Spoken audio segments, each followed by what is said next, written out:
Welcome to the Mill Creek MetroParks in this week's YSN Golf Tip of the Week. Today we're going to talk about the big dog, the driver, everybody's favorite club that they'd like to come to the range and hit a large bucket of golf balls with.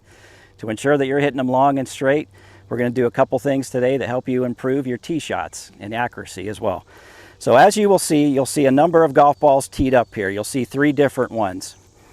The importance of tee height can't be explained any better than we're catching the golf ball on the upswing, and if we have it teed too high or too low, we're not going to get the optimal distance and the shot that we desire off the club face. So as you'll see with these 3, if I were to tee them up in a low position, I'm not using the bulk and the depth of the club face. The club faces today are so much deeper and so much wider, and that's why you see a lot of tees being 3 1/4, 3 2/4. It's just to the point where they're getting so much taller to combat the depth of the club face. So in order to have the proper tee height, we want to make sure that we have half of that golf ball above the club face. So as you'll see with this first one, the golf ball is really teed too low in order to hit the golf ball high and be able to hit it with some distance. The one over here to your far left is going to be the one that's teed up way too high. As you'll notice, it encompasses the entire club face being underneath that golf ball, and you really want about half because we are catching this on the upswing. If I were to make this swing and come in too low, that's going to be the shot that hits the top of your club and leaves those scrapes and scratches on the top of your club. So we want to make sure that we eliminate that. You spend a lot of good money on a driver, and we want to make sure that it stays pristine and nice and clean around the top of the club. So we're going to eliminate these 2 right off the bat, too high, and this golf ball here is too low. So this one in the center gives us the opportunity to hit our maximum distance and allow us to catch it on the upswing. And you'll notice it's about half the golf ball above where the club face is.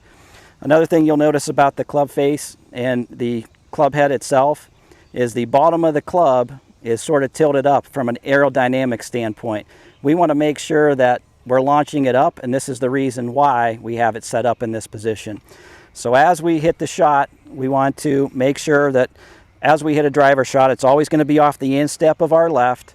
Our ball position is going to be right up front because this is the longest club that we have in our golf bag. So as I take my stance, you're going to see it here. It's going to be a little bit wider, outside shoulders width. We want to be able to create leverage, and we want to create stability when we're hitting this golf ball to maintain our balance. So this is one of the reasons why we set up like this. Also, from a setup standpoint, you're going to have about 60% of your weight on that back foot.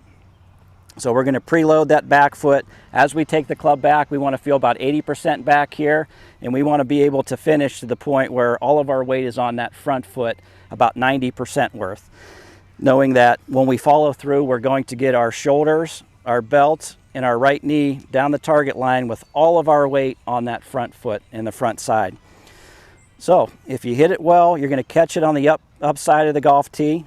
You're going to knock the tee out of the ground or bend it forward. Both of those will do.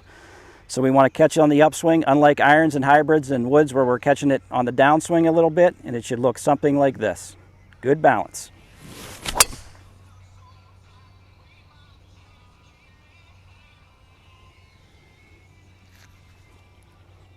For more tips like this one, and knowing how to hit the golf ball down the center when you pull out the big dog and your favorite driver of the bag, go to your YSN Live or millcreekmetroparks.org, 330-740-7112.